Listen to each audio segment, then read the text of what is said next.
All right, welcome everybody to another episode of Need Some Introduction. In today's episode, Sona and I will be discussing the two most recent episodes of Disclaimer, available on Apple TV Plus. Sona, all indications is that this, at least for the first two episodes, this was maybe the most popular show last week, which is probably a win for Apple. What I have to see over time now is, will this audience stick around for the remainder of this show, which I think is a big question mark. And for this episode, we'll just be discussing the third and fourth episode. I think we're going to spoil everything right from the top. So if you haven't watched them, you probably want to watch them before you listen to our conversation. Or if you're on the fence as to whether watching them, I think we're just going to go right into it because we could just talk about these two episodes pretty much in one chunk. I think it's really just one. I kind of understand I can why. never remember which is which. So exactly these two episodes specifically. I mean, why even split them in two? Basically, it's like I'm glad that they're going to go week to week for the last three. There's only three more episodes, so it is a short commitment. And by the way, we'll have more room to dig into more thematics. I think if we wanted to talk one episode at a time, whether the show is successful or not, we can discuss all that later. These two episodes really are just one continuous story, which obviously culminates with finally revealing everything that were the primary event of the day. Before we get to all of that, a couple of things. Did you happen the chance to check out Smile after I mentioned that it was on Hulu, by the way? I told everybody it was on Prime. It's actually on Hulu. I don't know if people got a chance to see that. The new movie just opened this weekend and did very well. I still have not seen it. Celia has seen it and loved it. So I'm curious to see it. And all the reviews, by the way, have been that, in general, that the second one is better than the first one, even though I thought the trailer was pretty terrible. But apparently it's really good. So, but did you get a chance to see the first one by chance? So I started watching the first one, and then my kid came home, and there could not be a more inappropriate thing to watch with your child around. So I got halfway through, but I actually got to a point that I thought it was kind of more, I was getting more into it because I would say the first half hour or so, I did find it reminiscent of It Follows so much, more so than The Ring. And I was kind of like, I don't know. It is reminding me of It Follows, but I'm not the biggest fan of It Follows. Oh, really? Okay. I think it's good, but I actually started getting more into the realm of The Ring at the point where I had to turn it off, where the main character is kind of like investigating the chain of events of all the people who have done this, and like how they all have witnessed certain events shortly before it happening. And it seemed like more investigative, which is what I liked about The Ring as well. So it was kind of like, just as I was getting into it, I had to switch away from it. And then I haven't gotten a chance to come back. But I was wondering if that was going to continue more, or we were going to get back into the It Follows feeling of it. It's kind of a blend of both. But this movie, I think, even people who don't love the movie that much, I think that the very final scene of the movie, and by the way, I've heard about the new one as well, that people are like, wow, like the last scene. And even more so with the new one, because I think they had a much bigger budget to work with. I thought that the button on the first movie was like, wow, what an impressive way to pull it all together. But I agree with you. Like, I think that the film got better over time. What I found grating in the first film, I think it's really well made. I thought it was really, what I would say that the two things, and I liked the first movie, I did. The two things I would say that bothered me about it were, one is it's a little too reminiscent of, like you said, it is kind of It Follows and The Ring mixed together, and it borrows a lot of that. But it does pick up momentum. Like you said, you get more and more into it as like The Ring, as the clock is ticking, you know, that what she's experiencing gets more profound and more disturbing, and it all gets more, you know, the thrilling over. So one is that it's a little too derivative. The other one is the jump scares. I'm not a fan of jump scares, and that movie has like 45 jump scares. So like every 2 minutes is a jump scare. I'm like, oh my god, okay, ready. And by the way, they are good jump scares. I think like in a theater, it probably works really well. Yeah. But I watched it at home, and I was like, all right, okay. It's like every possible jump scare. It's like literally is a door slamming, a cat jumping. It's like tons of jump scares. So that's a little irritating to me. But I thought it's this director, I think he had made a short film and then he expanded it into this. And then once again, have not seen the new one, but I've heard the new one with a bigger budget. It's even more visually impressive. I think he's a really good technical filmmaker, and I think you need that for a horror film. But yeah, less jump scares, please. I don't need all that. And it's not because I jump a lot. It's actually jump scares for me take me out. Like I like when a film like The Ring or Midsommar, I'm just trying to think of good examples of this, or Hereditary, films that like bring you in with their tone and you kind of get really like that dread building. Tense, yeah. And every time there's like a jump scare, it releases tension. So I'm like, I like the dread. I want that mystery to pull me through. I don't need to have the tension released, especially every 2 minutes. Like I'm like, all right, chill out. We get it. I got it already. That was a huge success, by the way, in the fact that was made to go on Paramount Plus. And then in the last moment, they are like, let's release this in theaters. And not only did it do well, it made well over $200 million on a very small budget. So it was a huge success. The new one opened even bigger than that one, only slightly bigger. People were speculating it might open smaller, but it might turn into the same kind of legs as that film, because the word of mouth on this, the audience scores are even higher than the first movie. So it's possible that this thing will have another big hit on their hands. And I'm curious to see what this filmmaker will do next. And I'm definitely going to see this movie probably within the next week. I'll watch it. And maybe I'll put a review on the feed. I think we're going to have like a roundup of all the horror films that have come out. So many of them recently. I've seen a bunch of them. And I'll probably have a roundup with Celia, who's also seen a ton of horror movies. She's a big horror fan. And maybe I'll watch Smile 2 before then, so we can throw that into like rank them in some order. Oh, speaking of not a horror film, but something I would recommend to you, a thriller, but based on true story. There's a new movie on Netflix called Woman of the Hour, just premiered this week. It's Anna Kendrick's directorial debut. I just saw a commercial for this yesterday. And it's really good. It's based on the true story of the dating game killer, they call him. And basically, there's a serial killer who killed a whole bunch of women, and they think even more than the ones he was caught for, maybe dozens more, that was a contestant on the dating game.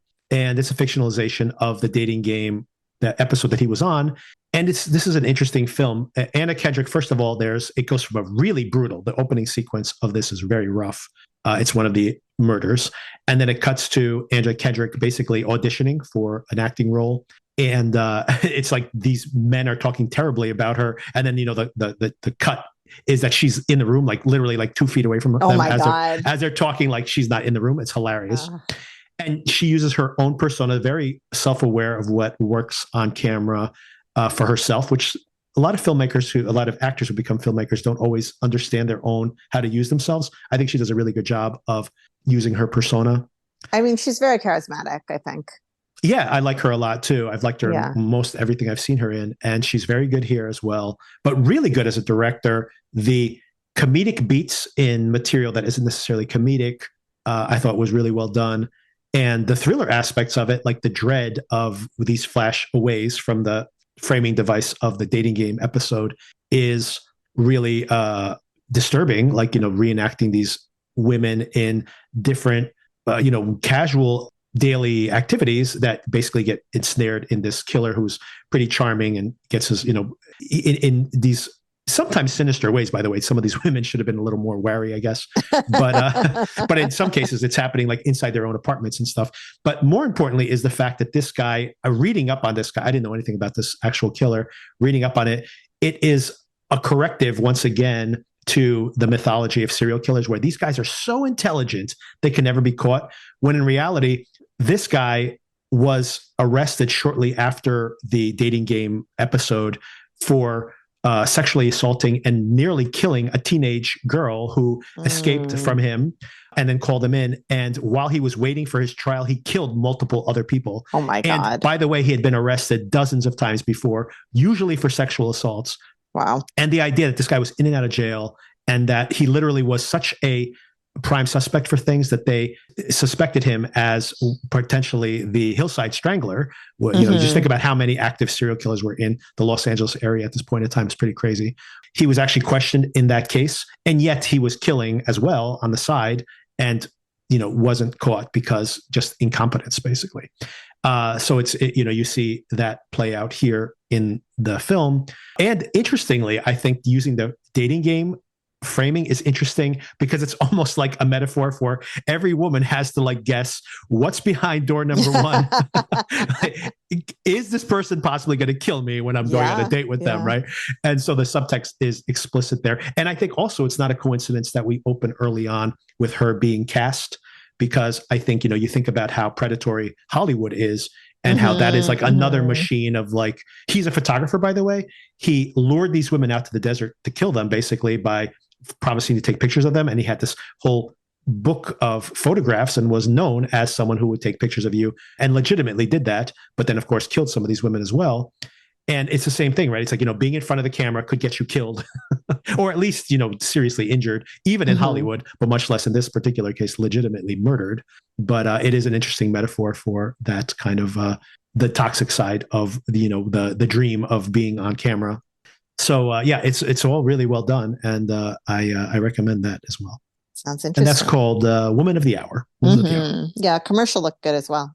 So yeah, that's my recommendation for the week. Something to watch for spooky season, which isn't too spooky. It's not a horror film. There's nothing supernatural, but it's based on a true story.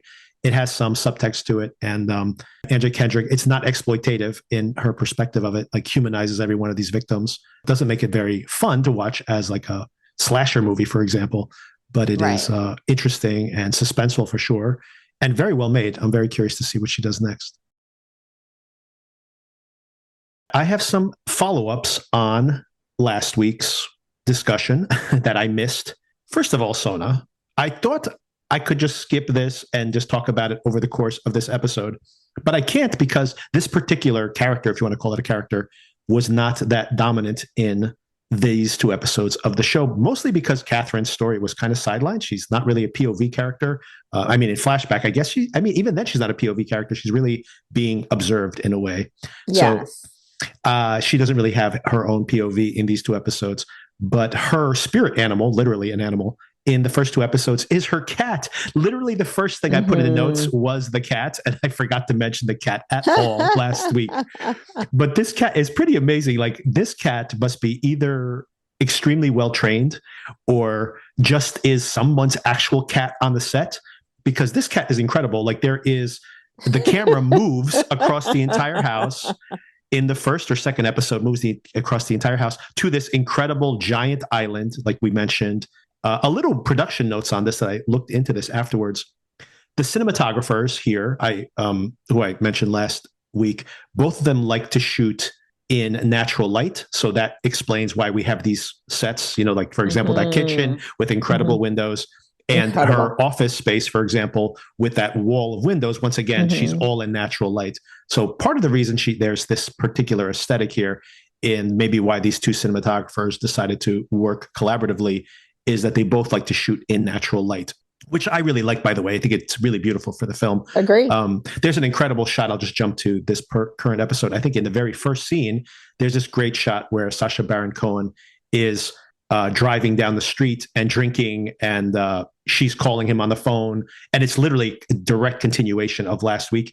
And as we've all had that experience of like driving in a city at night, and as you're going from one street light to the next, the light is changing as it passes.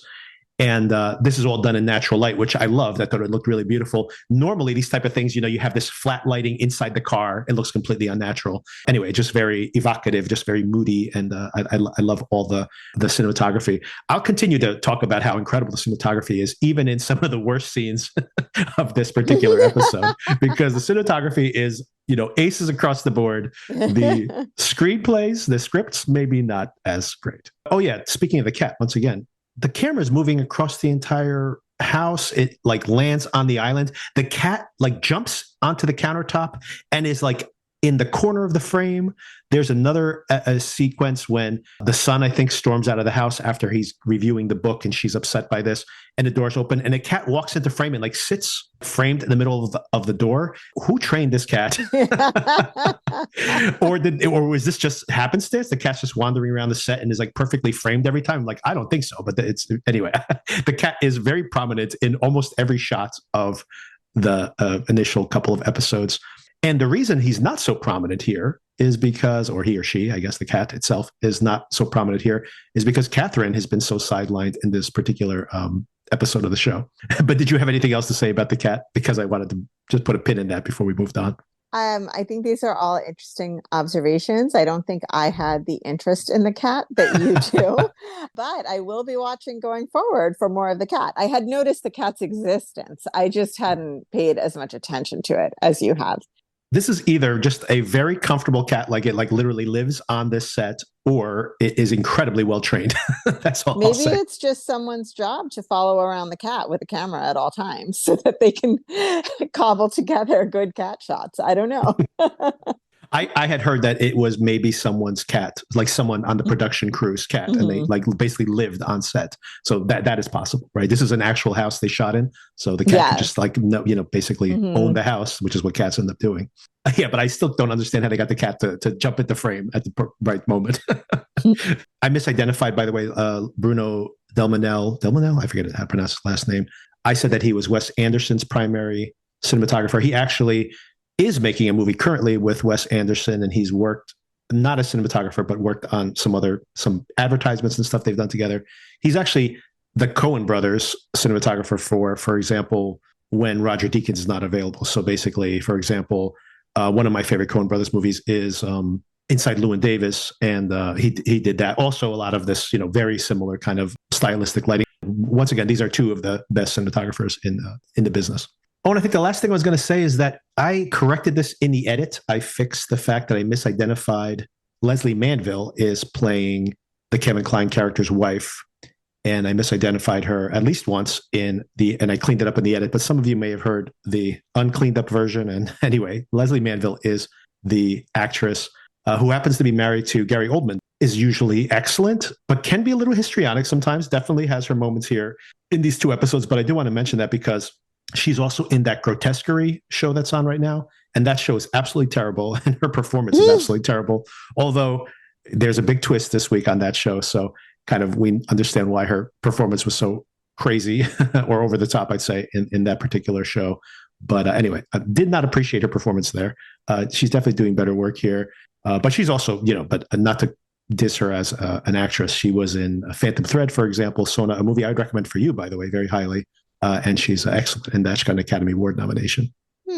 I don't know if you've ever seen Phantom Thread, but that's probably my favorite PTA movie. And the reason I mention it is that, great performances all around, beautiful production values. It's about the Daniel Day-Lewis character. He makes dresses, and he has this very complicated relationship with his muse, this model that he's dating, and they get romantic, and then they have a very toxic relationship basically with each other. And the reason I recommend it specifically for you is the whole thing becomes like a perverse metaphor for marriage. And and I know you like that, dealing with that theme. And also, it's not an erotic thriller, but it kind of is an erotic thriller. And you'd have to see the movie to understand. Like, something happens very late in the movie, and you're like, oh, like I have to recontextualize what I've seen in this show, in this movie. And I think you would appreciate that. Okay, let's move on to these episodes, and let's talk about the positive things. First of all, I immediately started texting you within minutes of watching this because we were commenting on Kevin Kline, who's now actually 75 years old. And, I'm like, he's older, but I haven't seen him in a while. And hey, that's what you look like when you're 75 years old. And his hair is white, by the way. And like you showed me some pictures of him with his family. Yeah. In this series, he's shaved off his white beard. And I think they've darkened his hair, although it's still like salt and pepper. Yeah. And he's playing someone who's probably like 50 in this timeline. Yeah. And he could pass for 50, maybe not in close. I mean, they don't let the camera get that close to him. So maybe you can see some wrinkles and creping of the skin if you got all the way close. But from a distance, this guy could pass for early 50s, and he's 75 years old. So kudos to Kevin Kline for keeping himself in shape. Okay, hang on. Okay, right. Go ahead. He does look great, no doubt.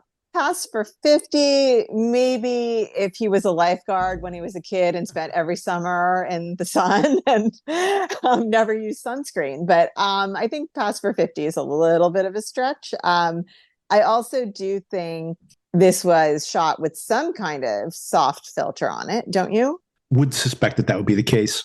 And also, I mentioned before, there are multiple times when he like walks into camera where they cut away before he gets too close. I think under a microscope you'd see all the wrinkles. But he like I looks said, great. hey, I'm not trying to take away from that. walking down the street, this guy could pass for 50s. Not 50, but maybe 55. You don't think? Late 50s, I'll go with. I would not put his age beyond 60. Let's say, for example, if I was just watching this, if I didn't know who Kevin Kline was and just saw this one episode of TV. And once again, even if I would assume this guy was no older than 60, the fact that he's 75 is significantly older than 60. That's all I'll say. If we're going to say, oh, that guy looks 60, he has a 25-year-old son, I guess that makes sense, actually. Now it's 20 years past that. Right. Maybe he is supposed to be playing 60 now that I think about it, right? 60, 25 years earlier, he'd be 35, which is not that late to be having a child. And then 20 years after that. Not for you and me, it's not. Not for us, absolutely not. And then 20 years after that, he'd be like 80. I mean, in the current present tense of the series, yeah, he could pass for 80 easily. They definitely age him up even there. Yes, so. Agree.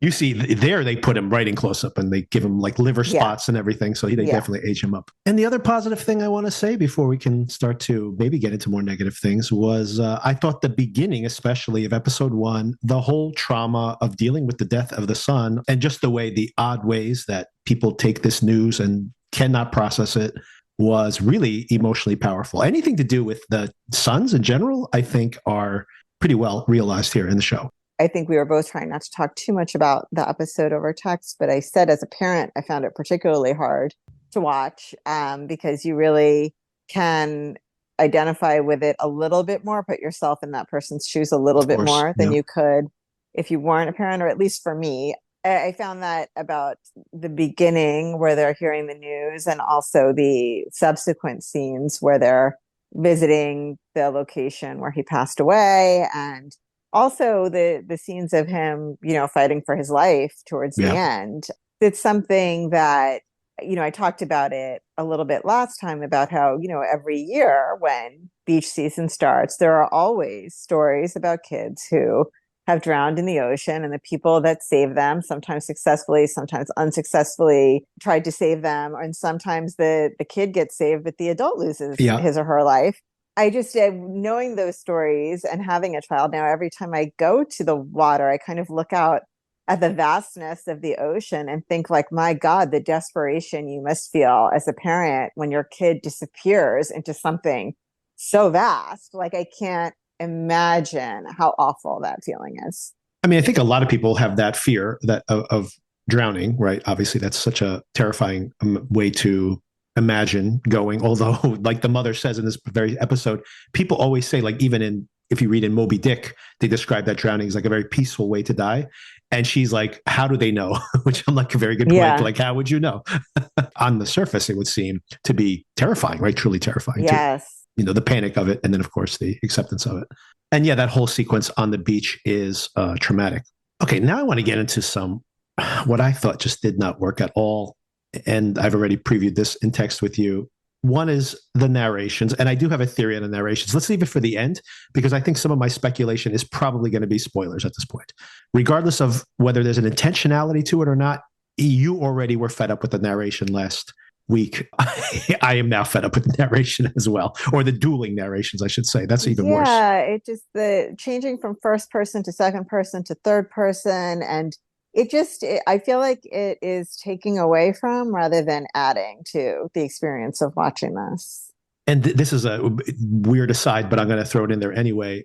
Part of my irritation with the narration in this show, one of our listeners has been emailing me and had recommended a show called Mr. In Between, which is available on Hulu now for everybody. It's from FX originally. I remember when this was on the air, it lasted for 3 seasons, and it got a big promotional push, but it never really got popular. It did last for 3 seasons. And the second season of the show, specifically the second season, I thought was extraordinary. And it's starts off kind of like as a Coen Brothers-like crime gone wrong, slapstick crime comedy thriller type situation for season 1. But for season 2, it gets much deeper. It kind of reminded me a little bit of Barry, dealing with this person who's a killer, who's a criminal, basically. How can he have a normal life and then have this other life, and then how it becomes a metaphor for other aspects of our lives. And it's really interesting. But the reason I mention this is because I'm literally watching that show in parallel with this one.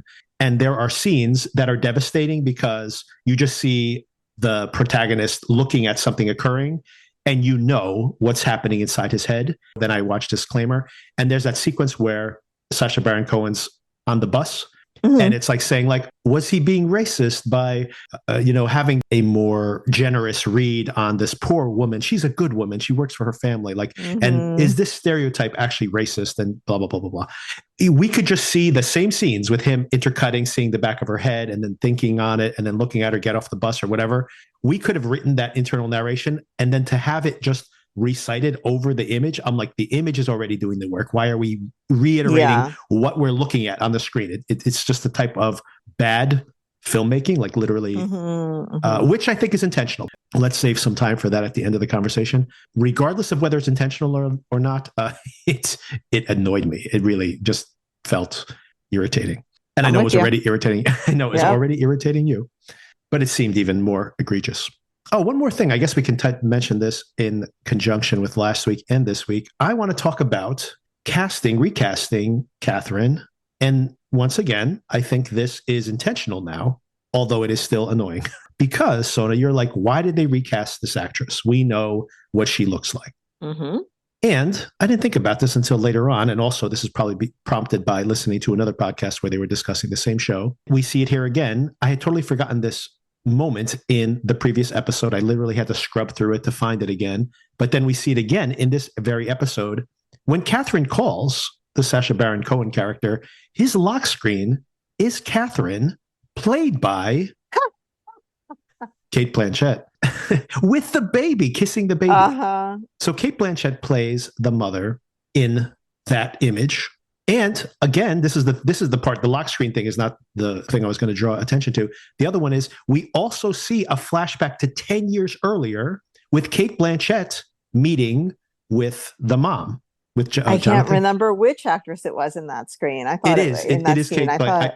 I can confirm it. It is Cate Blanchett. So the point is, you have this lock screen with the infant child played by Cate Blanchett. We go back 10 years, Cate Blanchett. We go back 20 years, a different actress. Like, what's the necessity of this additional casting? Kevin Kline gets to be the same character 20 years earlier, but Cate Blanchett does not. And the inconsistency of that is very strange as to why you would have one actor be the same in both timelines, but the other is not the same in both timelines. Yes. And then here's where this also might be part of that spoiler as to what's going on in the show.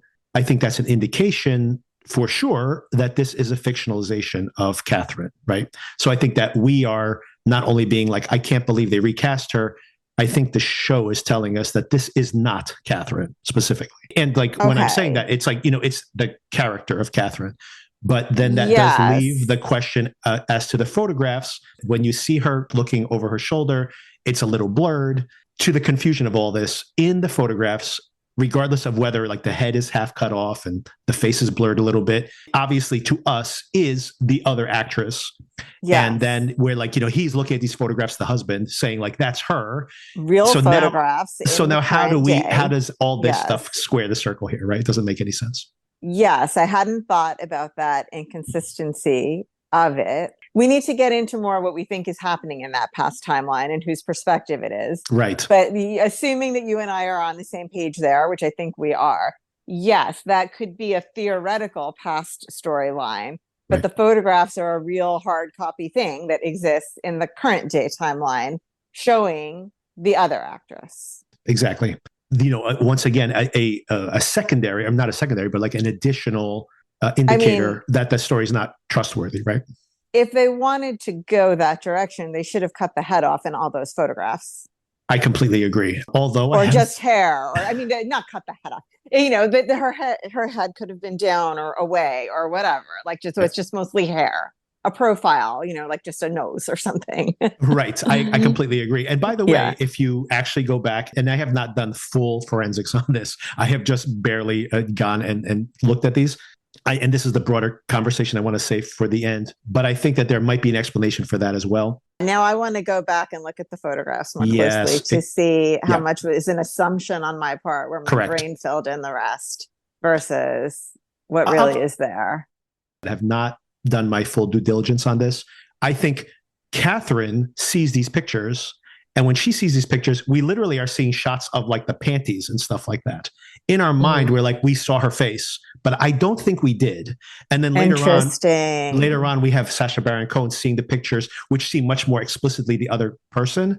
But once again, I'm beginning to think that the contrasting narration is that is part of a fictional storyline, right? So the back story is an fictionalization of the events that occurred.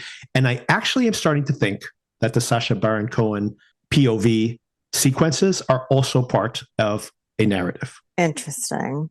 And I think that's why we have these weird discrepancies there. Okay. And like I said, I'd have to do full forensics on this, but I don't think I'm going to dig too far into that because there's only 3 more episodes left. Right. And at this point, I don't know if I want to. This is my general opinion. I think I'm going to be disappointed with this series, especially as much as I was really pretty much have liked every single thing that Cuaron has done. And I had big expectations here. So I think I'm going to be disappointed. So if I figure out the final twist too early, am I just going to be twiddling my thumbs for 2 weeks or something? Yeah. I might just wait. But I do think that everything I just described is text that we're supposed to be picking up on, I would say. Okay, now let me tell you the thing. The narration was irritating, but not as irritating. I got to say, I've complained so many times that there's like no sex in movies anymore. And I am all in favor of having an actual mature representation of sex in its complications and everything. Terrific. Great. On paper, that all makes sense to me. And this is the guy who made Y Tu Mamá También, for example, a very, very sexy movie. These never ending, gratuitous, to me, felt gratuitous sex scenes. And I have to get your opinion on this because this was grating to me. And I could not believe I would say that. These sex scenes were grating to me. It was just too much for me. And once again, here's the irony of all my complaints. I think this might be intentional because that is not what happened. That is a book that we are reading. So someone has written a trashy sex book about the events, but then it just started to eat away at me because when you think about who probably is writing that story, like, why would they write this story? Anyway, what did you think about all these scenes, Jay? We do need to talk about all of that in order to right. get to the context of this. Long story short, I think it was too much on the sex. I agree. Yes. But yeah, so to get into, I think the underlying, at least one of the underlying issues here, I think you and I agree, and I think most people would agree at this point, that what we're seeing, and at least this episode's Italy storyline, is part of the book that was written by Jonathan, right? Jonathan's mom, Jonathan's mother. Yes. I believe, right. First, strange that a mother would write such vivid sex scenes involving her son. Yep. In order to get to the sex part, first you have to cover that awkward scene at the bar about Kylie Minogue. Poor Kylie Minogue got dragged into this. Why did they drag her into this? I think Cuaron is saying here is a badly written Harlequin romance, pornographic, women's literature version of this story. The simple fact is, for example, like Twilight is horribly written. I tried to read this when it was like famous. I got like 1 page into it. I'm like, did a 7th grader read this? I can't read this book, right? So yes, I know that there are very popular books that are badly written. I just don't want you to make me watch it. Like I avoid that type of literature for a reason. And so I think it's intentional. You could correct this just with the edit. If she starts talking about Kylie Minogue and then within a few minutes, she transitions to, obviously this is about you and me getting together, but she's still talking about it when they get back up to the room. And she's the older woman. And so there's this fantasy, right? Of like, she's showing him the ropes and everything. So there's an aspect to it there. And so if it began with all that instruction giving and then it just became more natural, but it just went on and on. I'm like, oh my God, like every time they get together, she's giving him instructions. Like, what is going on here? So first of all, I think at the bar, it was supposed to be like a predatory thing. I think, where she is the predator and he is the innocent young boy who is so flustered and blah, blah. And it was very uncomfortable to watch regardless. And I think they could have gotten that point across without having him act like he did, which was more like a 12-year-old boy, I Yes. think, than an 18-year-old boy. I mean, given like my experience with 18-year-old boys is when I was 18 as well. Right. So maybe it would be different if I had been older, but they, if anything, have an outsized sense of confidence, right? Like not this insecure. But I think he just said yeah for like 2 minutes straight in response to everything she said. You just made me think of this. I want to interject it because I think it's going to add to what you're saying anyway. I just forgot about this as I was observing it. Part of my irritation, and now I'm just getting re-irritated all over again, is that if this is one narrative, and maybe it's not, maybe we're seeing 2 or 3 or 5 different narratives. Who knows how many edits we're seeing of this thing at this point? Maybe this part of the story is written by somebody else, which honestly would be very annoying. The opening scene of this entire series. That is exactly what I was they are having sex. They're having sex in public. He's suddenly going to be like, oh my God, I saw a boob. I'm like, what are you talking about? He's been having sex this entire time. What are you talking about? It doesn't make any sense. And then again, for me, in trying to figure out the timelines and the perspectives, well, who was that from in that first scene? Is that like a reality of what happened, or did somebody recreate that because they're on the train on the way to Italy in that past time period? So is that objective? And then this is from the mother's perspective because that kid knew how to have sex. So exactly. I don't understand. But you know what? I don't think that makes sense, by the way, because it is this whole like remember the device that you caught up, but you noticed this time around, which was like that iris opening and closing. Yes. You can't use the same device and then tell us, oh, those were 4 different narratives. I'm like, what are you talking about? You need to have some different signifier. Then you can't do that. Yeah. So anyway, all of this is becoming really frustrating to me. It's basically what it comes down to. I try not to get hung up too much on consistency. There's this phrase, consistency is the hobgoblin of small minds, that comes up in legal writing sometimes. So I try not to get too hung up on it. But this is very confusing to me that the same kid in the same storyline is very comfortable having sex with his girlfriend on the train with the conductor coming in and blah, blah. And now he's like so flustered just because it doesn't, and all of a sudden doesn't really know what he's supposed to be doing with this woman. Like it doesn't track. So, and maybe purposefully doesn't track, but then I question that as like a construction. Exactly. I'm in the exact same place you're at, where at this point I am pretty certain that they're drawing attention to that and these inconsistencies and this bad writing, potentially really bad amateurish dialogue, because this is an amateur writer. Who that writer is might be up for question. So all those things I believe to be true and intentional, but it's just too much. There's just too many bad choices. Yeah. And not only bad choices, it's also that the show is, first of all, making us watch bad narratives to prove some kind of point. And I think this is the problem with someone like Cuaron, potentially, who basically is once again shooting this as a movie, even though he has explicitly said, by the way, I've checked out a couple of interviews in the interim, and he said that he is a fan of TV, but he wanted to experiment with what TV is good at and what movies are good at. And basically he wanted to bring some filmmaking to TV, but he wanted it to feel like TV. And if that was his intention, I think he failed in that regard, because first of all, you don't have this structure of a TV show where you almost get like reset each episode and then they ease you back into the storyline.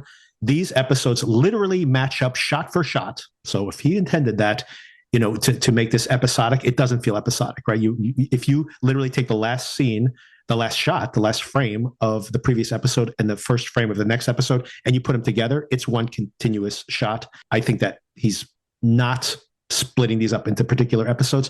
And also, I think that the payoffs of a show as well, that it feels like there's not like a shoe that's going to drop later in this show. And I've not spoiled myself on the book yet. I don't feel like there's one shoe that's going to drop. I feel like there's going to be so many shoes that are going to drop later on that it's going to be like, so all of this right now, it's like, why am I investing potential emotional capital in stories, whole segments of this story that are going to be like completely artificial?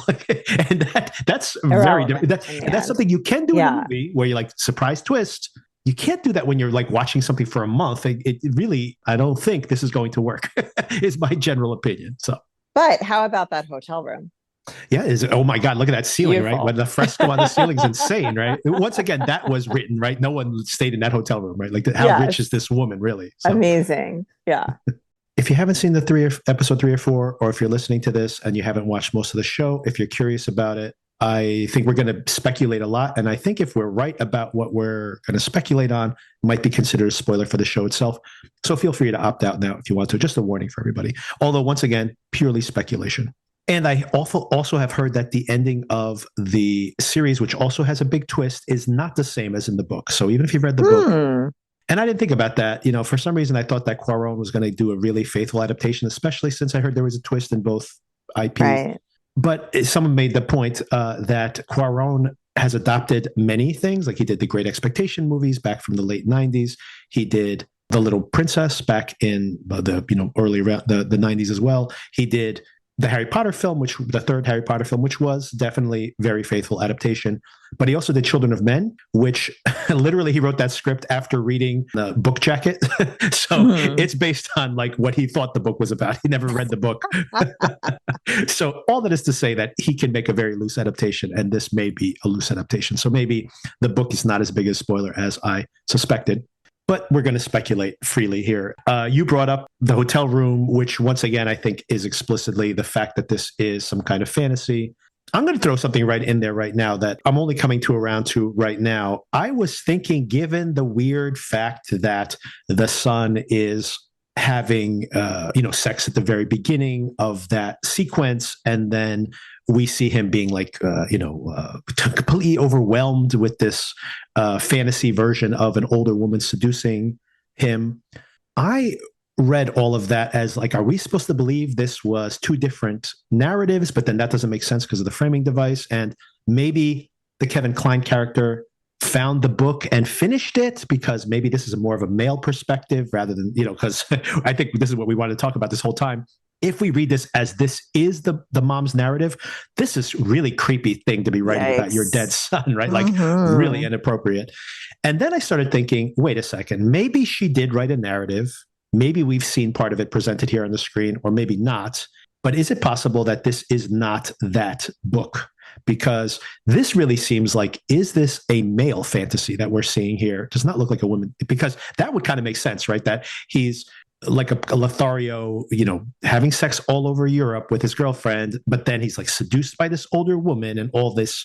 That would make a little more sense because, I mean, honestly, just doesn't feel like this is a mother's recollection of her son. to put it lightly. Oh, if he was alive now, he'd be having sex with all these women. That would be my priority, telling the story for sure. Oh, did you want to add anything just with the flashbacks themselves or what you think is happening narrative-wise? Well, I think I've been quite clear that I have no idea what's happening narrative-wise at this point. I totally agree with what you're saying, that this is a twisted thing for a mother to create about the last days of her son's life. But I also feel like what we've been shown, he opens the drawer and the thing is like clipped together nice and neatly in the drawer, the draft of the book. I don't see any reason to believe it's anything but that book. Right. And also, I'm just not sure how many different narratives my brain can handle existing in the same era of space and time. Like, I think maybe they have overestimated me as a viewer if there's more than that going on right now. I mean, I think that is true of any viewer. Even I think if you follow this all the way through, some people have said, from some of the reviews that came out when this played at Venice as like a 4.5-hour movie. Some of these were negative reviews, by the way, but they were simply saying that you cannot judge your read on this material at all until you get to the end. And then you might have to rewatch it. And my general opinion would be that if we find out that all these framing devices are like framing devices within framing devices, other than rewatching it to be like, oh, I see how this puzzle box fits together. Is that going to be a satisfying watch? Right. I don't know if that's going to be a satisfying watch. That's where I feel like maybe that is going to be the intention. And maybe that's going to be literally at the 11th hour. If it works for me, I think I will be raving about this show. There's a possibility I'd be like, I cannot believe he pulled this off or whatever. But I don't think that's going to happen. I think it's going to be like, why did we travel so far to get here? Yeah. That's going to be how I'm going to feel about this. So, I mean, listen, I am interested in this story. Yeah. I am interested in finding out what happens. So in that way, it's keeping it going for me, right? Like I'm not wanting to walk away from it, but I have concerns. I feel the exact same way. I do want to see, I mean, we're 4 episodes in. We have, you're pot committed once you get past the midpoint, unless you like despise every second of what you're watching, which I don't. I mean, just for the visuals, I would keep watching it. Right. So I'm, like I said, if I'm just like, I'm only here to look at the pretty scenery and the beautiful people sometimes too. And then like, what is the final twist? I want to know, right? Like, I mean, what is the level of commitment to that? Especially at 1 episode a week, it's like, you could just put it on in the background and like wait for the show to tell you specifically what it is and not even bother speculating it throughout.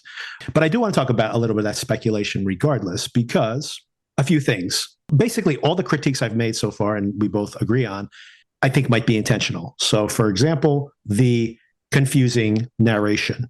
And we have, when they're talking about Catherine, it says she, when they're talking about Catherine is you. Right. That's correct. Yeah. Right, that's correct. When they're talking about Catherine, they're saying you, which is second person, correct? I think it's second person. Yeah. When their narrator is speaking about the Sacha Baron Cohen character, her husband, they say he, correct, or she, depending on who the subject is. But then when we're in the flashback, I'm sorry, not the flashback. The flashback has no narration. So that's another point. And then, of course, we have the Kevin Kline character, which is in the first person. He's talking about himself. Yes. So think about that. Those are 4, I think, potentially, there might be more, by the way, but those are probably 4 different narrations. Now, I think what's interesting is that, and this is what I started texting you about that I didn't want to go into too much detail. I am pretty certain now that the Sacha Baron Cohen narration, which is the same narrator, very confusing, and the Catherine storyline may not be one story. They might be separate stories, but maybe with the same narrator. And the reason I believe that is not only because the whole weird thing with the lock screen versus the photos, where like some of the visual evidence doesn't match up across some of these storylines. The other reason I thought about that is the fact that I thought this was a mistake at first, but then I'm like, no, this can't be a mistake because it happened multiple times in multiple sections of the story in the most recent episode, which is that the Sacha Baron Cohen character is in his office hearing about the demise of his company or some big scandal that's about to break company-wide. He's not paying attention, which is probably going to be a problem for him in the future because he's fixated on this situation with Catherine and this potential affair. And he's literally reiterating the things that he said out loud at the end of last episode. There's no way that Cuaron, who wrote all these scripts himself, he's the only author. It's not like a TV show where you had a writer's room and then you created something like whatever, like you're watching the X-Files or something. And 1 season later, they accidentally did something contradictory to an episode the season before. It's not that kind of TV making, right? Like one person has written all of this. So I can't believe that he forgot 1 episode later. This is the explicit dialogue that Baron Cohen has in the previous episode, because like you mentioned, he says out loud, I know, like, what was that dialogue? My family warned me. They warned me about you, right? And then in his internal dialogue, in this narration, his family had warned him about her and also about his sexual insecurity with her.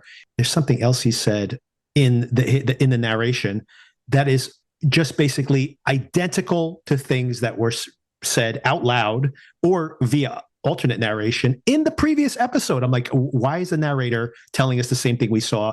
I mean, theoretically, if you saw this as one long episode, it would have been like, I just heard all of this half an hour ago. Why is the narrator telling me what?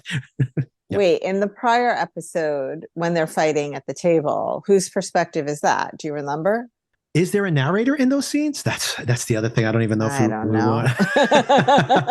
That's the other thing, right? So I don't even know. I assume that is from Catherine's POV. This is what I think is happening. I think there's a narrator. It still doesn't make sense because we have the same narrator for both. I was going to say there's 2 different perspectives. We have one is from Catherine's perspective, and Catherine is experiencing that fight. And then we have from his point of view, where he is reiterating points from the fight within the narration. Once again, there's a perfect example there that this is obviously intentional. There's a perfect example where he's sitting there and he snaps the pen, where we need no narration to know what's going on inside his head. Why? Adding the narration is giving us some clue that we are seeing some level of artifice, and we don't know which one of these are we, because it happens over and over again with this narration where it's, it's distracting, but I think all intentional. But like I said, going week to week with this, I think is a mistake. This is frustrating. Right. Apple should have just released this as a binge, I think, and it probably, a lot of these complaints would go away if I knew what the final resolution is potentially. But you know what? Some people out there, most people out there probably are going to watch this as a binge when it's done. So maybe it'll work better for them, possibly. Okay. All right, Sona, the other thing I wanted to say that definitely makes me think that we are seeing alternate perspectives here. And now with this piece of evidence I'm about to give you, Sona, I have no idea, and I've given up on trying to explain how these storylines fit together. When the Kevin Kline character goes to visit the son or go to see the body in Italy, he goes to see the apartment he's been staying in, and he says, this is how he's been living. And then in that same moment when the mom is having that strong emotional reaction, he says he always envied her because with the photography, she had always found a way to be close with the son, and he was always on the outside looking in. He was always the one. Right.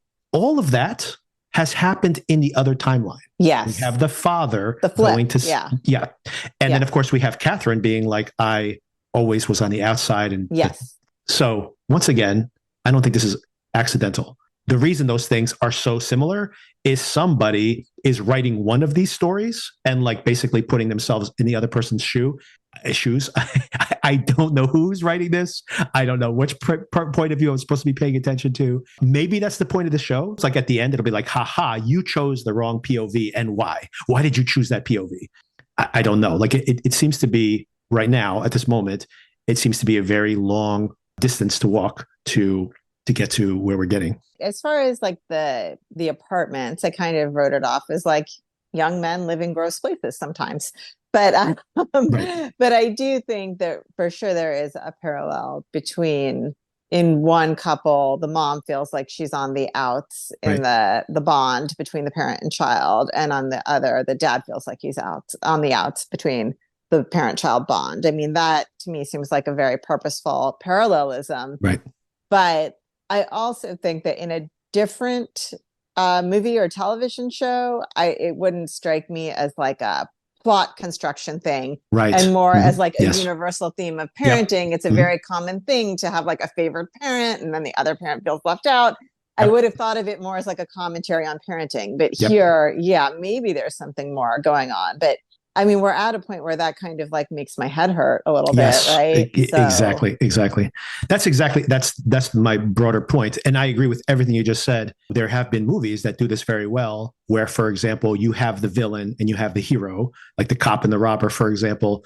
And then we see their stories in parallel. And then we realize they have all these commonalities, like they're like two sides of the same coin. Right. And that would be interesting, right? Imagine that we really trusted that that both of these perspectives are legitimate, that this isn't a construction. Although the show in the first line of dialogue is like, do not trust this narrative. Like, they literally told us that at the very beginning of the show. Like you said, I completely agree that you could read that as how interesting that this guy who hates her, they're so similar, right? And that maybe that's why he hates her so much. Maybe there's some collective guilt there or something. And it would be interesting thematically if they have some confrontation at the end and saying, you don't realize we're so alike. That would be interesting if I trusted the narrative. Like you said, I don't trust any of these narratives. I'm actually getting to the point where I think what's going to happen at the end, like maybe in the last episode, is we'll get the actual story and all of these narratives are wrong. And then that would be really frustrating to me, because I would say, like, why was I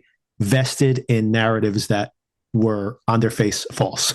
Like, at least if you give me one true narrative, that's very interesting, by the way. If you give me the true narrative and then you counterpoint it with the, different people's perspectives, I love that. It's like Rashomon, the film Rashomon famously Or like The Affair, which I always like to go back to. Of course, like The Affair, which I never finished though, so maybe I should finish that show. I really got frustrated with it with the You got Brendan to skip Fraser. that season. Just skip Oof. the whole season. Yeah. I lost the show. I quit it on that. I was like, okay, I can't take it.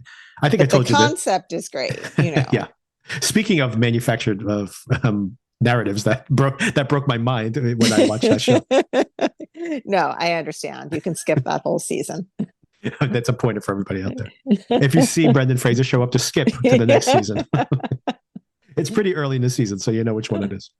Going back to what we have talked about, even in this fictional plot line that we see, I'm still not understanding what would inspire this theoretically fictional plot line of what happened in Italy. Yes. We don't know for sure. Okay. But right. I still don't understand what would inspire this hatred towards Catherine from the family. I don't think that's been developed yet. I hope, because if it's supposed to be just what we saw, I'm not getting it. I mean, it's an awful, awful thing.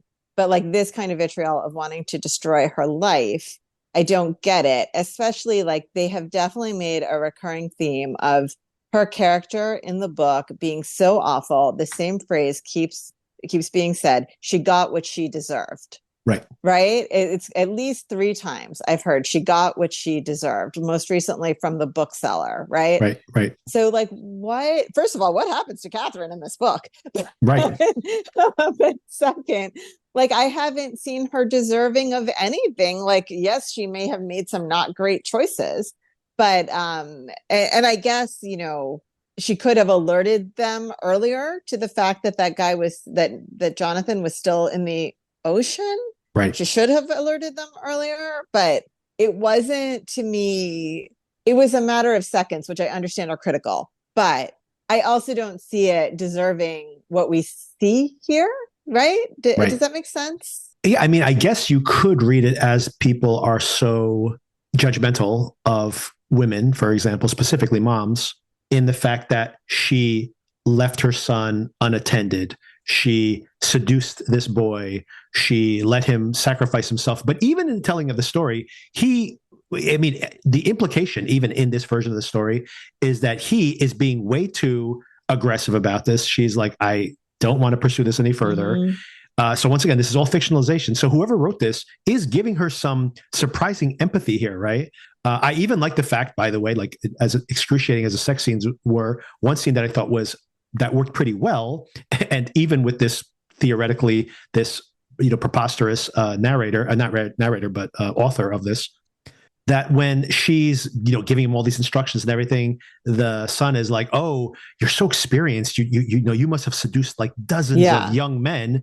And she's like, "Actually, this is just things I fantasized about. And I've just never done them before," which I like that. I'm like, well, that's very honest, right? That here's an opportunity for her to play out this fantasy of her own. So it's not only his fantasy, it's like a shared fantasy. Yeah. Now, by the way, this didn't even happen. So whoever wrote this is giving her some empathy there. And once again, it would be very easy. I'm waiting for this to happen in the book. It'd be very easy to be like, she doesn't care about her son. She's being a total jerk. She says, "Hey, if you want to be with me, you have to go and rescue my son." But he chooses to do that on his own. So I don't see how she is, that culpable in all of this, other than what he said. She seduced him. Like that's, a pretty long stretch to be like, this woman on vacation seduced my son. She should die. I'm like, I don't know if that's the case. And also, like you said, how are the audience reacting to, she's such a terrible woman, that even women who've read this book, they're not being like, well, I kind of see where she's coming from. Or, she has this really sexy fling and then, man, things go really bad. Nobody empathizes with her at all. I'm like, what? I don't think that what we've seen, and maybe once again, we're not seeing the narrative that is presented in the book. Right. Maybe that's part of this. Right. And that might be the case, right? That we're like saying like, well, if this is the narrative in the book, it doesn't seem that bad. I mean, the worst thing is that she doesn't alert people immediately that he's still out there, right? And of course that she let her son, like it's what we hear all the time in the media when a kid wanders off or whatever. Everyone's like, where were the parents? What were they doing? Why weren't they watching her? And because she takes a nap And even, of course, like she says, can you watch my son, so she can go and have frivolous sex in the bathroom. She comes back and she's like, where's that lady who was supposed to be watching you? So all of that, obviously, but I can't get worked up about that because this is all fictional. So it's like, I don't know. Like, and also I can't imagine that if I was reading this, that I would just instantaneously think she's a monster. Right. They've created a lot of unlikable characters here.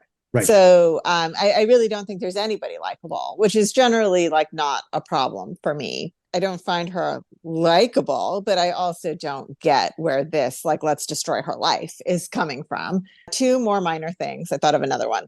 One is, do we think there's anything to the cuts on his arm when they're identifying the body? Oh, yeah, that's exactly where I was going to go. Maybe there's more to it. You might be right, but in reality, but then that's really confusing because now, is that reality? Yeah. I don't know. Right. Now I have to go and look to see if when we see the parents' point of view, we have the effect again with the aperture opening and closing. Yeah, I'm wondering about that too. That's a good point you bring up, because what I was going to bring up is this whole, the mother has this paranoia. What's that mark on his arm? There's something fishy going on here. Yeah. But in the version of the story we don't see anything, it's very straightforward. Yeah. Like, and not only that, like the mother actually says, how could he have drowned? He's a really strong swimmer. So could you imagine, like in real life, I've swum for years. I used to be a lifeguard, back in my hometown. And then you go to rescue some kid and then you drown. Potentially the parent would be like, of course he would try to rescue the kid. He's such a great swimmer, right? Yeah. Like, they wouldn't be like, you evil woman, how did you let him go out and save you? Like, she didn't put a gun to his head and make him do it. So once again, I don't know if this is what we're seeing. And to that point, no one knows that in reality, whether she could have alerted people earlier or not. Theoretically, as part of the book, that she knew he was out there and she didn't say anything. But in reality, we don't know whether she said something or not, how much time elapsed or not. Exactly. So that's something that theoretically has been created for the book, but may or may not have happened. Okay. Anyway, the last thing I had, Nicholas, I'm not sure how old he's supposed to be here. I feel like it could be anywhere between like 4 or 5, 6. I'm not positive. I know childhood memories really only stick at a certain point. But would he really not remember anything about this trip? Like my daughter remembers nothing. Possibly dying in the ocean, almost. So two things there. One is that my daughter remembers like nothing of when she was 4 years old. So, but maybe, like you said, like if he didn't remember the whole trip, maybe he would remember like almost drowning. The trip where I got stuck in the ocean. Yeah. I literally, as you were talking, I scrubbed through the most recent episode. I have my Mac in front of me with my Apple TV subscription baked into it. So I literally went and watched the beginning of this episode, and we cut from the Sacha Baron Cohen character where he has slept in the car that night and he's walking down the street, and we cut to the parents going to see the body in Italy. No iris, Sona, no iris. Okay. So that is a real thing that happened then. Yes. So yes, so when they are, that's a good point you brought up before, because I was thinking about the same thing. So what are those scratches on his arm and the sunny, beautifully photographed, by the way, amazingly photographed beach sequences are not in the same reality, basically. Yeah. Okay.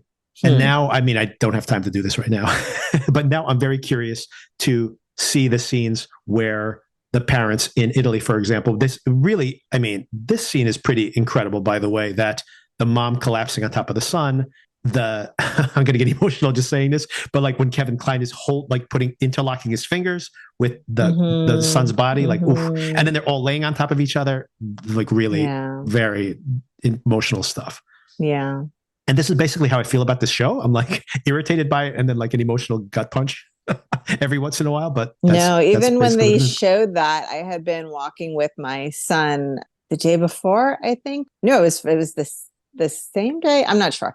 We were walking home from school, the three of us, and he was holding each of our hands. And I thought like, oh, that's so sweet at this age that he still wants to walk holding each of our hands. And I was thinking of his little hand in my hand. And then like that shot of Kevin Kline with his son's hand was like, yes, very moving. I mean, we all have that experience, right, of holding our children's hands and like, oh, just the thought of that's the last time you'll, anyway, it's very, very powerful. Yeah. And it's the type of details. Once again, Cuaron is so good at getting these little emotional details right. I think it's the reason that third Harry Potter film works so well. It really elevated that whole series and maybe allowed it to succeed beyond that point. But it is those little details that feel so real. And I think that is a problem with him making a series that is predicated on all of this artifice. Where he's strongest is where you kind of feel this like raw nerve has been touched. And here we have like just nothing but false narratives, and it's not working. I think also for me anyway, the distraction of trying to figure it Yes. out. Like I Yep. think, I've always been a person that, I think we're kind of opposite in that like you often, when there's a twist or a mystery, you figure it out very quickly. And Right. I'm always like, I was just along for the ride. I Right. was Right. just watching it and watching the story develop and unfold. And sometimes I may guess it, but I'm not really like that in tune to it. I'm more just Right. like watching it as it goes. I'm just a witness to it, kind of. So, but here I find it very distracting because He's not allowing you to. yeah, Absolutely. like, That's part of it. yeah, I can't just watch it unfold because it's too inconsistent. Right. So I'm forced to try and figure out what the deal is with whose timeline and Right. when, and, all of that. And I think that could be fascinating and interesting and like a cool little mystery. But Right. here, instead, I feel like I'm working too hard. Yeah. And I completely agree. And I think that's part of the problem. In the way, he would be smarter to be a little dumber Yeah. and to just present it all as one story. And then in the end, be like, actually, this was a framing device and this was the novel. And you may have guessed but he's like trying to play fair. So I understand once again, it's like kind of his film mind working. And once again, all of this confusion as to what's actually going on. For example, this book, right, has been compared to Gone Girl. And in the same Gone Girl way, was so much easier to watch. Right. But to that point, I mean, a very different story, but yeah, right. So much easier to watch. But that's my point, right?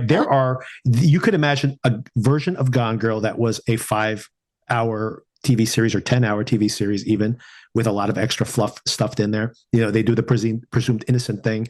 But there are times inside of the book Gone Girl where you're going back and forth, and then the stories don't line up anymore. And you're like, what am I reading right now? And it gets confusing. And then right around the midpoint is when we find out what's actually going on, right? Yeah.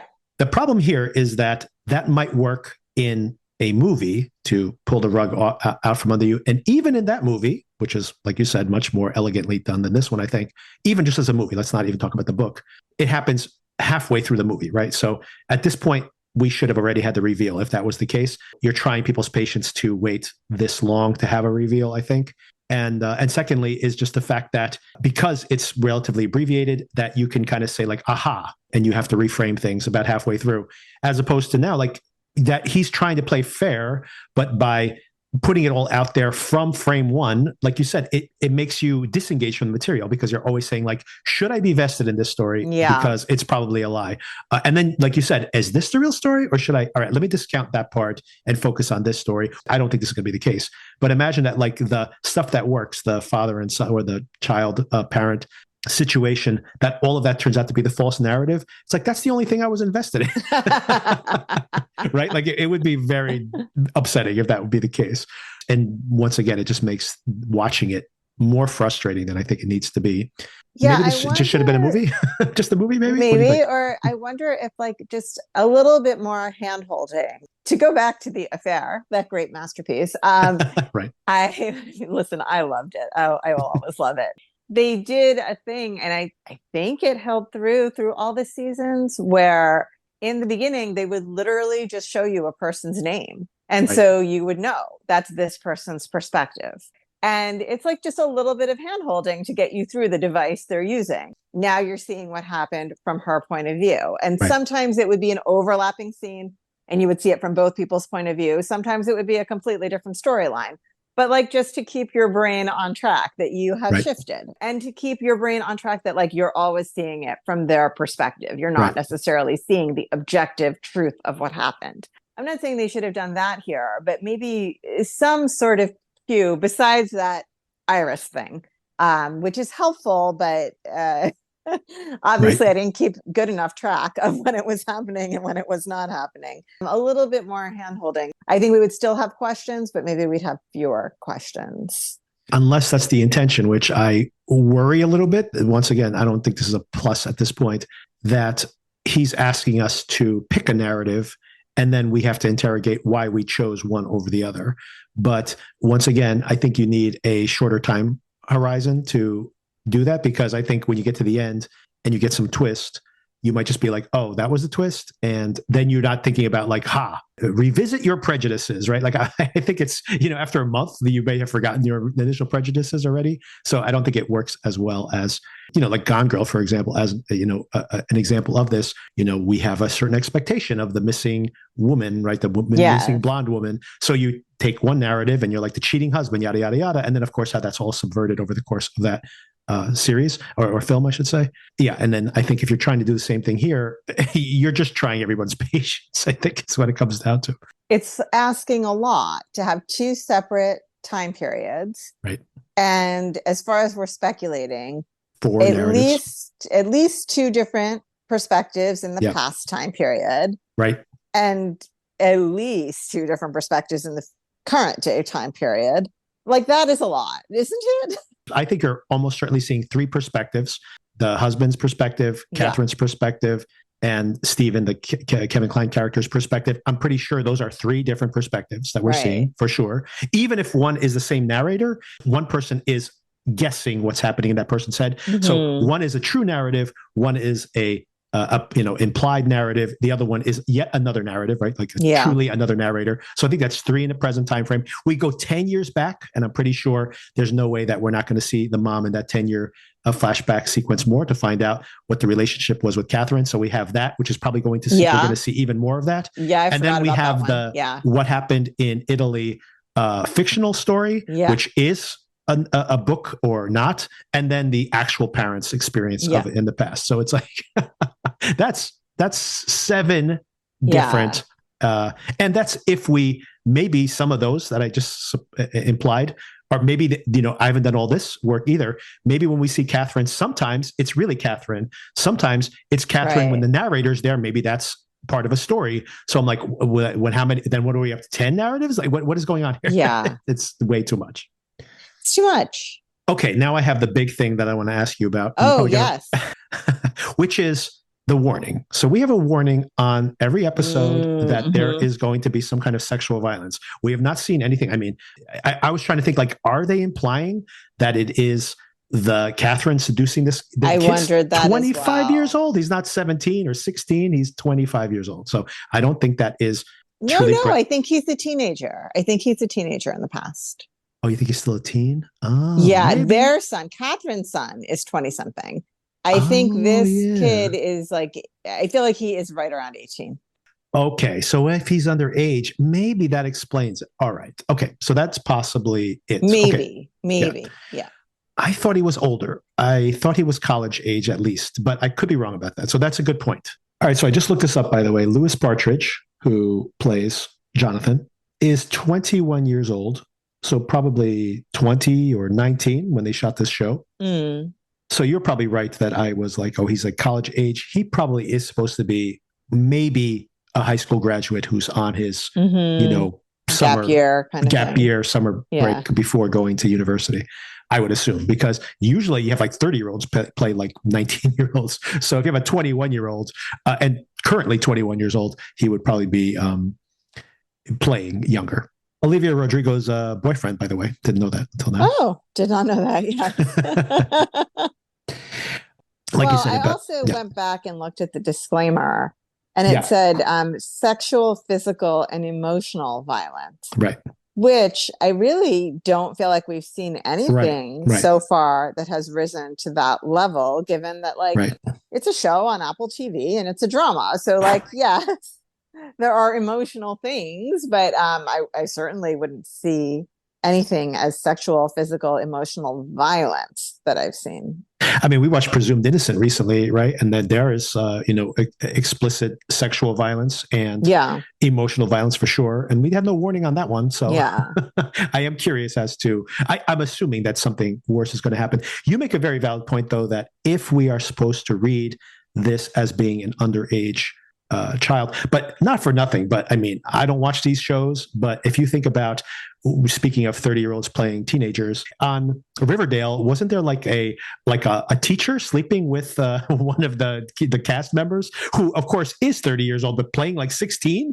And there's no disclaimer on that one, right? Is there? I don't think so. Obviously, it is a situation that happens in real life, and those people tend to be prosecuted at least some of the time. Hopefully.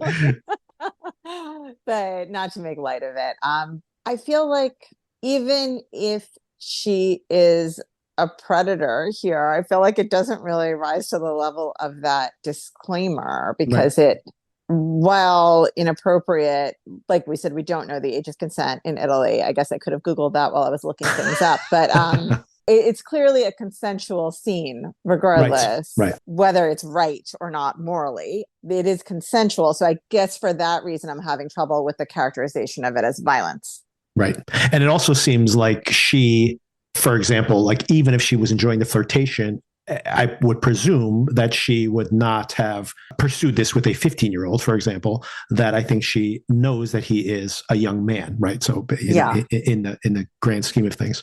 That's how I read it as well. Maybe I'm wrong, but you make a valid point. But all that being said, there is that final line of dialogue where she, and I looked at it specifically, she's arguing, her husband's kicking her out of the house, and he says to her, "You would rather your lover die than people find out about this." And she says 2 lines of dialogue right before she gets kicked out the door, which is, one, it wasn't an affair, because he said to her, "You lied to me about an affair." And she goes, "It wasn't an affair."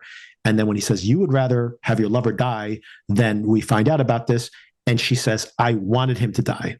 And then that's when he basically is taken aback by her saying that and says, "You don't deserve us," or something, and kicks her out the door. If this is as complicated as that might indicate, and we can speculate on it right now, it's not a conversation to have at the door in front of your son for, probably a long half-hour, 45-minute conversation to get into all the nitty-gritty of what might have actually happened. I'm wondering, and this I didn't have time to go back to, I'm wondering the first time he confronted her about this, I'm trying to remember, did she deny that it ever happened? Or, like, you know what I'm saying? Was it similar, or did she somehow acknowledge it? Do you have any recollection of that? Yeah, I rewatched that scene last week because I thought it was just a good scene. But that whole part at the end, she was like, "Let me explain." And that was part of the reason I found that sequence so heartbreaking. She's like saying, "No, that's not true. That's not true." She just basically kept saying, like, "That's not true. Let me explain. No, don't leave." Okay. And that's what was like so sad about it, is that he just had his narrative and she's trying to explain herself. And I think she feels bad because he's saying, "You had 20 years to explain yourself." And I think she just has to accept the fact that she never did. But of course, whatever it is could be so uncomfortable. She never did have that conversation.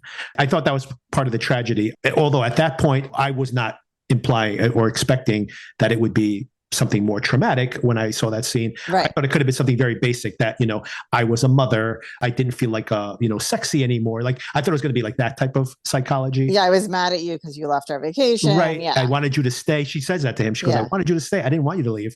So it could have been all those things. Yeah. And it was 20 years ago. Like, you don't know if their marriage was on the rocks at the time. You don't know what was going on with them. The other reason I thought she might have suffered some kind of sexual assault is in that conversation at the end of last week's episode. They apparently stopped having sex. Right. And he thinks to her, like, it's his own sexual insecurity. Is that why? Like, I wasn't, sexy enough for you because you needed something else. Like, where's that woman I saw in those pictures, for example? Right. And she's like, you don't understand. And now that makes me wonder if that indicates that the reason she turned cold at that point wasn't because she was shunning her husband, but did something happen that, closed her off sexually. And then, of course, that would be very cruel to, read her, to judge her, and then to find out that it was an assault that did that to her. Although, once again, if that is the case, I think the show is playing very unfairly, because these photographs, even if they do have some explanation for them, make it seem like it would be extremely unlikely that if this is your sexual assaulter, why are you stripping for them? Basically, right? So okay, so theoretically, I'm just like really spitballing now. yes. That was a lingerie set that the husband bought for her, right? That came up at some point. The kid has like the photograph, the camera. Maybe she's thinking like she's going to take some sexy pictures for her husband. Is that possible? I mean, and put them on the kids and put them on the kids' camera. I'm like, I don't know. It seems I'd crazy want to that do with film. a stranger that you met on the beach. But yes, I don't know. Exactly. Even if it's just like, no, first of all, even if it's like, I'm a professional photographer, so trust me, I'm really good at this. Even if you buy that, and even if you get comfortable with this person, he's like 18 years old. You're not going to have an 18-year-old. Yeah. All right. Naked pictures of you. And also, like, it's not like she's just in a bikini, for example. Like, she could be in a bikini. You could do this on the patio or something. It's way too intimate for those pictures to be shot the way they are. Although I got to tell you that some of the sequences you see there, images, if you remember them, could be images from a sexual assault. I still just don't understand how she is imposing in those more sexual images. Yeah, it's just I'm not sure what we're seeing there. Then I was also thinking maybe it's a combination of things, right? Like he's taking pictures of her on the beach. Maybe that isn't her later on, and we're connecting the dots, and we're assuming that the narrative we're seeing is the truth. But maybe that was a different girl that he hooked up with after he took these pictures of her on the beach. But if that's the case, then why wouldn't she just be like, that wasn't even me? He was just some weird stalker on the beach. She wouldn't be like so. But it's the underwear set, though. Oh, right. Of course, the underwear set, which he recognized, correct. Of course, yeah. So right, none of that. Yeah, that wouldn't make sense. That's a good point. Long story short, she obviously feels some guilt about what happened. And that could include maybe she did flirt and it went too far and then he assaulted her. Maybe there's the gray area, right? That it started off as a flirtation. But I don't know. You're letting this kid take pictures of you? I don't know. Again, this is really possibly very off course and coming from my perspective as like possibly too much information. I have never been in the position of being sexually assaulted, luckily for me, but to me, and maybe this is crazy, I'm a pacifist, all these disclaimers, like right. I don't believe in the death penalty, but the only thing that would make me say I wanted that person to die is if they did something to my kid. Yes, which I was thinking about also.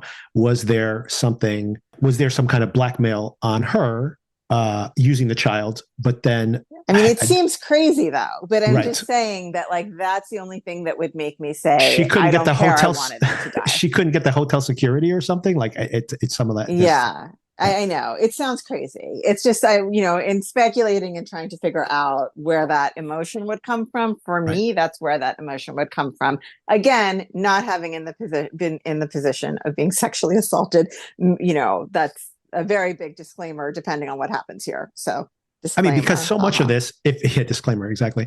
Yeah. So that so much of this, once again, is not working for me because it's just distracting me from what I think the show wants me to pay attention to. But it's like, I am now recontextualizing these pictures of her on the beach when she's like adjusting her breasts or she's adjusting her bottom. And imagine someone is just using a telephoto lens to take pictures of her and they look like, oh, she's like in the narrated version of this, she's like flashing her, private parts at him. But imagine it's not. Imagine she's just adjusting herself and he is like zooming in for photographs. That is incredibly creepy. Creepy. Yes. And that would make her, even that is a version of assault. But I go back to the point that how is he in a room with her where she's in her lingerie? All of this complicates things. And I guess it'll be explained eventually. Parsing all this stuff, I don't think it is doing the show any benefits. So we'll see how it all pans out, I guess. Yeah, I mean, it's hard to see a way that there is a satisfying ending here, given all the work it's making us do. Right. I agree. I completely agree. But maybe. I am extremely curious, especially given the level of talent involved here, if this thing somehow all pieces together and I'm like, wow, I didn't assemble it properly and it's a revelation. I have a feeling that it's probably not, it's going to be a relatively mundane mystery reveal. And once again, I'm going to come back to the idea that did we need to go this far? And for example, some of these things may just not make sense in the end. Like, he did take pictures of her lingerie and he did sexually assault her. And I'm like, well, then why would she do, it's going to be perhaps just some unsatisfying answers in the end. So we'll see. Physical, sexual, and emotional violence. I mean, it's hard to see what is going to develop in, assuming we have not seen it yet, Right. In these next few episodes that is going to cover all of that. It seems like it must be something very grim. Yes. And I assume that happened in the past and that's the thing that we haven't discovered yet. Reading that disclaimer on the show, or that warning on the show, is problematic for me because it makes me think that when the actual story comes forward, it'll be very different and it's going to be very grim. And maybe they're warning us now because they don't want us to watch this casually and then get, gut the sucker punched at the end. Because normally when I've seen other shows that feature these type of things, what you'll see is on the specific episode, there'll be a warning. I'm trying to think of an example of something we watched here together on the podcast, which was exactly this way. There was maybe 1 or 2 episodes where they had a warning, and that was it. Like the rest of the show just proceeded. It might have even been presumed innocent where one of the episodes had a disclaimer on it. Yeah, I was thinking the same. Yeah, but to have it on every episode. Then going back to one of our recurring issues with this is, okay, assuming that we see that, assuming that, and these are all assumptions, they might be poor assumptions, that Jonathan is the perpetrator of this violence. Right. We have not been shown anything to indicate that he would be that type of person that would do something that rises to the level of needing a disclaimer on a television show. So, I mean, he was a little obnoxious to that gondola operator, but that's it. Well, worse than that is that all of that stuff is in the Iris storyline, right? So I don't think we've seen a single shot of Jonathan other than his corpse where we could trust that it was him at all. So, anyway, yet another conundrum that, I'm very curious to know if this thing is going to work at all. This may not work at all for me in the end. Here's a show we're talking about for multiple weeks that we may not be enjoy any aspect of by the end. So, let's see how it goes. Well, I shouldn't say we don't enjoy any aspect of it because Cate Blanchett is excellent as usual. And it's beautiful to watch. And it's incredible. The apartment is incredible to look at, everything, every shot, just the way people are lit. Which, by the way, I have to tell you that maybe that's even a distraction too, because I'm like, I love the lighting in this scene, which is maybe not. Once again, I'm not paying attention to what people are saying anymore. But I think the acting is good, though. Oh yeah, I agree. Kevin Kline's very good. Catherine. Yeah. So there are good things here. It's just construction. Exactly. Yeah. I mean, that's what it comes down to. It's impeccably made, but maybe not good anyway. So that's possible. And that'd be a real disappointment because I literally can say that except for maybe his version of Great Expectations, I think I've liked every single Cuaron film I've seen. So I haven't seen all of them, but I've seen almost all of them. And this would be a miss for him. And a big one, obviously. Probably spent a lot of money making this show. I mean, I could see, returning to what our speculation is, I could see if something really grim happens, Catherine's anger towards her husband too, of like, it's because you left, right? Like if you had stayed, none of this would have happened. Just something that came across my mind as we're talking. Yeah. I mean, whatever it is would have to be so bad that she's kept it a secret this whole entire time. You would assume if she had been assaulted when he was gone, maybe she didn't want to make him feel bad about having left. I mean, I'm not sure, but it's, I mean, I think it all remains to be seen. And once again, maybe we shouldn't over speculate on it at this point, considering that it's hard not to. But yeah. I mean, it's weird because the show obviously wants us to do this speculation, especially going week to week. And but I mean, when I say we maybe shouldn't spend too much time speculating on it, it's not that the show doesn't intend it. It's like I just don't know if it's going to nail the landing, basically. Yeah. The landing. All right, Sona. Did you have anything to recommend before we wrap up? No, I've just been, I'm behind on Real Housewives. So that's my current project. Who isn't? Have you watched any of the Love is Blind? Someone was recommending that to us just yesterday. I haven't. I watched the first season of that and I thought it was good for a season. I think this also coincided with lockdown, possibly. Yes, I think that's when it happened. Yeah. Yeah, I didn't really need more of that. I don't, as much as I do love some reality shows, I'm not that much into the dating ones, The Bachelorette and The Bachelor and all of those. I generally forego. Yeah, I don't watch any of that. Oh, you know what we did? We wrapped up last night. Actually, we just wrapped up Nobody Wants This. And I was a little disappointed with how that show wrapped up, by the way. Okay, what makes you say that? All right, spoilers for this. Well, I'll try to make it as vague as possible. When the show pivoted away from the comedy and more into the romance, that in general turned me off a little bit. Depending on how you read the final moments of the series, I think that is something that happens in a lot of rom-coms, this idea that I'm going to commit to you, and even if I throw away the rest of my life. And I guess that potentially could be, the plot of the next season, right? Because that could be making that commitment. I assume, yeah. Which it has been confirmed it's coming back for another season. I just don't buy that. Like, and not only do I not buy that, I mean, maybe this is a fantasy of some people, but do you want that? Do you want the person to like throw away their life ambition to be with you? Like, I don't know if that, well, I don't know if that makes sense. So spoiler alert. Yes, spoilers. Well, two things. First of all, did you see, and maybe you had already seen it at the time we talked, the summer camp episode? Not summer camp, but the episode that takes place at a summer camp? Honestly, I dipped out a little bit. Kim was watching some of this by herself. That was such a good one. Oh no, I did see that one. I don't know if I saw the entirety of the episode, but I did see. Yeah, I did see. I thought that episode was great. The teenage girls in that episode, the hot rabbi and all that stuff. Yeah, exactly. Fantastic. So just as an aside, as to your point about the conclusion, I guess I have a couple of thoughts.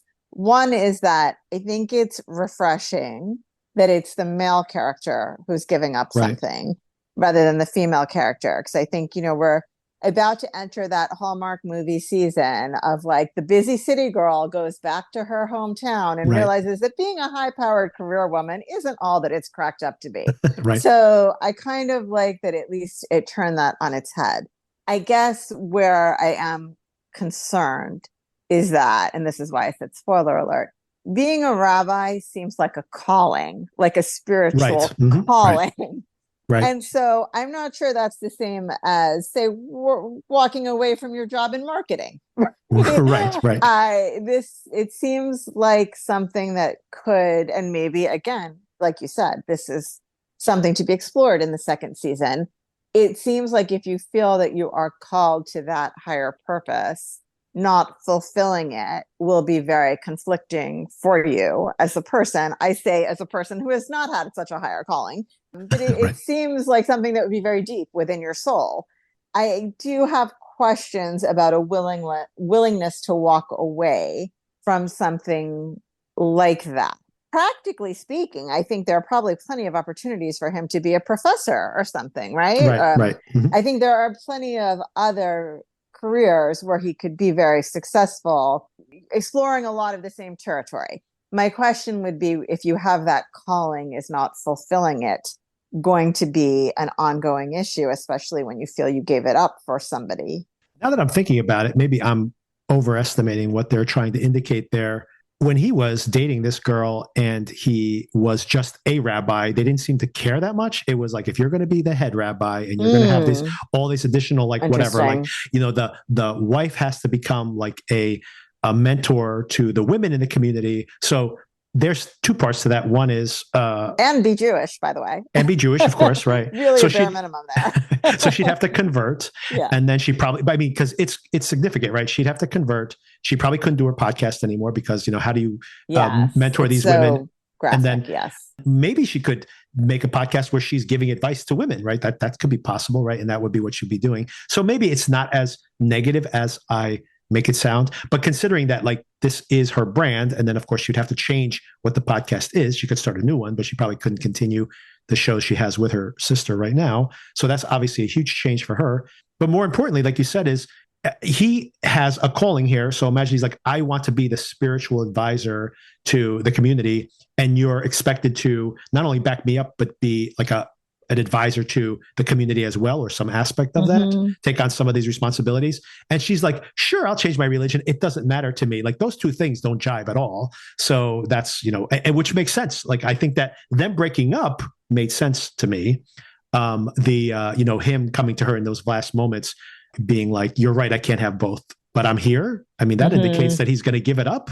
And yes, like, once that's again, how I took it. Yeah. And it's just like, that's my broader point. And maybe that is going to be the thematic weight of the next season. But if he gives that up, even to just stay as, a rabbi and give up this potential, like much more prestigious and honestly, the thing he's been working towards his whole life. And also, once again, to make that decision, something that he's been working towards for 30 years or more, if he started as a teenager and now here he is. And then he's known this girl for what, a few months at most, Yeah, right? it's not been that long. It doesn't make sense to me. I mean, really. Well, like we said, plenty of territory to explore for season 2.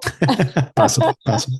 Anyway, I mean, that's a spoiler for a show that, I mean, I'm sure they can just shrug it off next season if they want to anyway. They just wanted to leave a juicy hook to keep people coming back. So I guess it worked. So we'll see. There you have it. All right, Sona, thank you. We will touch base next week. It's only one episode, so maybe we will go scene by scene and see if our speculation is making sense, because we'll only have one episode to discuss, and that will be a lot less ground to cover. And then whether it should be all one episode or not, we won't be able to watch anything else. So we'll have to just the one episode to work off of. I mean, I feel like we should have a score sheet of like, is there a narrator? Is there not a narrator? Yes. Yeah. Right? I think, yes. Iris, is there not an Iris? Right. And maybe by tracking that, some patterns will become evident. I hate to say it because it's not a great way to watch a show, but especially because we only have one episode, we probably can go scene to scene and be like, so this one opens with an iris, and then the iris closes here, and then we see Kevin Kline at this age, but there's no iris, so this is actually happened, and then etc. and so forth, right? So I mean, not a great way to watch a show, by the way, but maybe that's the problem with this show in a nutshell. Yeah. All right, thanks again. Talk to you later. I'll talk to you soon. Bye.